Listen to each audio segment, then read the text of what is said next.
Welcome, ladies and gentlemen. What you're seeing now is a 1994 Ford Thunderbird being hooked up to the back of the pickup truck. It's going to be going across the street up to the driveway. We had to park it there because it was easy unloading from the U-Haul in December when we had the snow and ice, and this is the first time we could actually get over to the field and get it up the driveway. And then we'll unhook from that, and then we'll hook a lawnmower up in front of it, and we'll pull it the rest of the way up to the garage. Just one of the many ways in West Virginia we make things work.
Now that's a redneck way of pulling a car in the driveway. Don't need no fancy equipment. Howdy, ladies and gentlemen, and welcome to my channel. Today we have a 1994 10th generation Ford Thunder Chicken, otherwise known as a Ford Thunderbird. On this channel, we're not like other channels as far as barn finds are concerned. The reason why I say that is every barn channel you ever see, they do the same thing. They spend hours getting a car running, they put it on a trailer, take it back to their fancy shops, they get them up and they get them running. Well, here in West Virginia, we don't have that opportunity. We work right here out of our driveways, out of our built-in sheds, and we don't have shops. So I wanted to develop this channel for individuals out there who can do these type of things without all the fancy equipment, without all the fancy tools in the big shops, and wanted to bring West Virginia ingenuity to the world. In my video, we don't have time lapse. It's on hands. You see everything. The best I can do. I'll take you step by step through what we do in the process. This Thunder Chicken has not ran in over probably going on 7 years. And the backstory is I bought it in Virginia and towed it back here, and 1 mile from our location I almost lost it on the back of a U-Haul.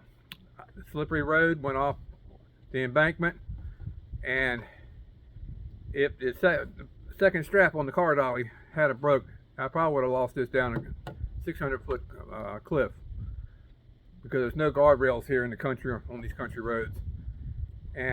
But I got into U-Haul and I was able to put her back up on her feet and drug her the rest of the way home after 2 hours of putting it back in the saddle because the dolly twisted in the car, came up on the front of it. Had to get that worked out. I only found out that I tore the dolly up, tore my freshly beautiful passenger door. I'll show that to you in a little bit. I gave it a good sized whack. But you know, I wanted to develop something that people could enjoy, people could watch. You know, if it takes 20 minutes to do something, that's what it takes. If it takes 5 or 6 hours, I'll probably break it up in, you know, part 1, part 2, those type of series. But I don't want to do time lapse because too many people like to see on hands. And this is West Virginia. We don't have all this fancy stuff. We have good old-fashioned ingenuity, elbow grease, and we're going to show you the process on how to take this apart. I hope you'll come along for the adventure. You might find it fascinating, and if not, no foul, no harm. But again, welcome to Thunder Chicken. Let the good times roll. Welcome to part 1 of the Thunder Chicken. This is a 10th generation 1994.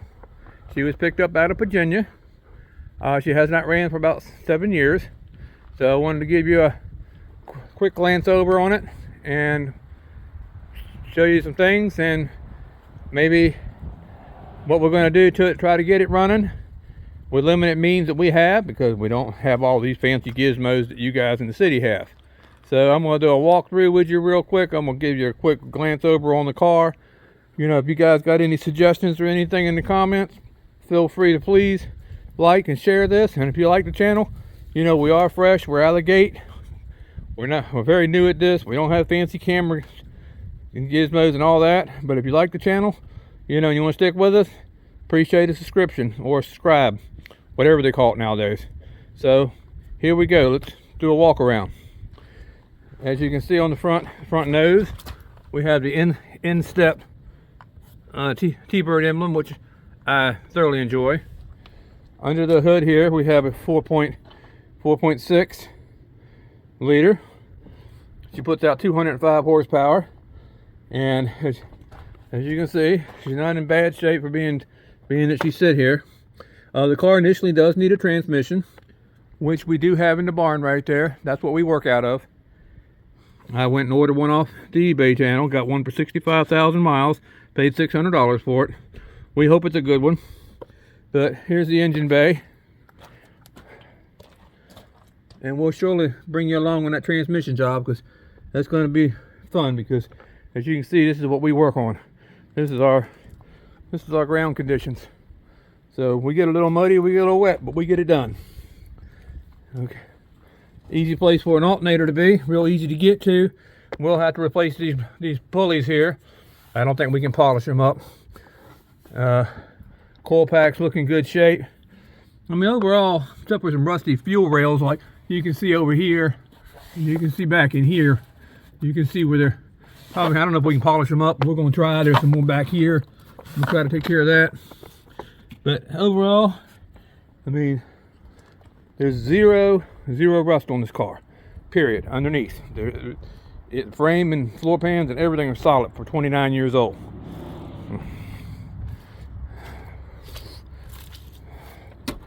It does have a dent. I'll try to get the camera in it. It angles off right here, but I'm pretty sure we can pop that door panel off. Maybe pop that back up. As you can see, my rocker panels, everything down here looks nice and clean. My wheel wells are all clean. Now, interior, it needs some work, but we'll take care of it. It's been sitting for 6 years, and I think maybe this thing here is leaking.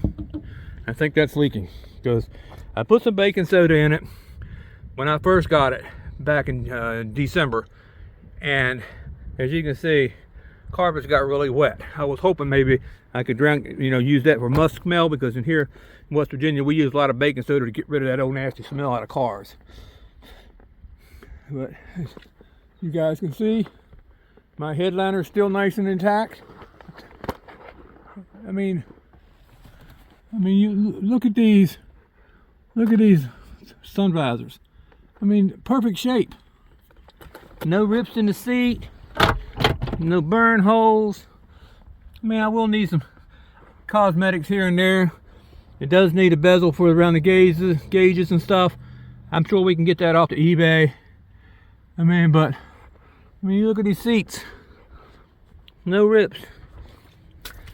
We have one crack here on the dash, and I think maybe, you know, that can be fixed, or maybe even just a new top. I'll walk you around the other side. I mean, she's got some good rubber on her. I mean, nice rubber. Paint job's really faded. I like the Thunder Chickens in the middle of the tail light. This is Thunderbird LX. As you can see, the paint has faded,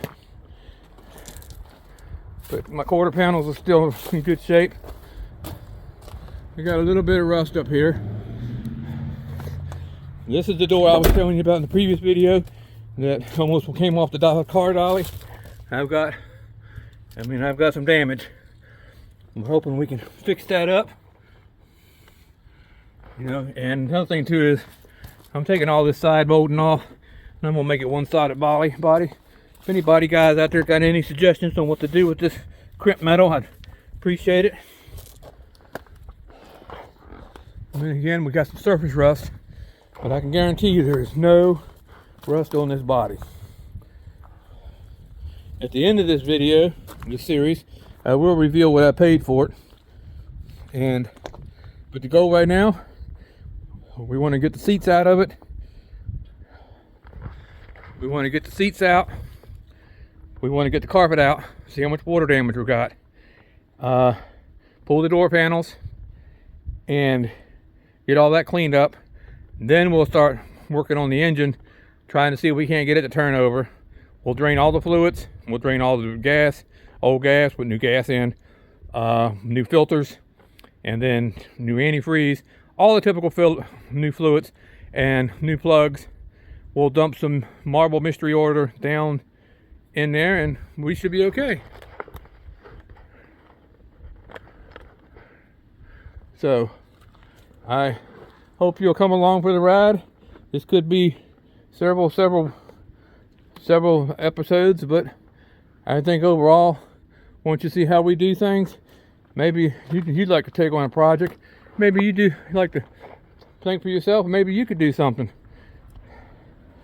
So it doesn't always have to be a Thunder Chicken, but again, this is our project, and we welcome you to come along. Thank you for your subscriptions, your likes, and your shares. God bless, and I'll see you on the next one.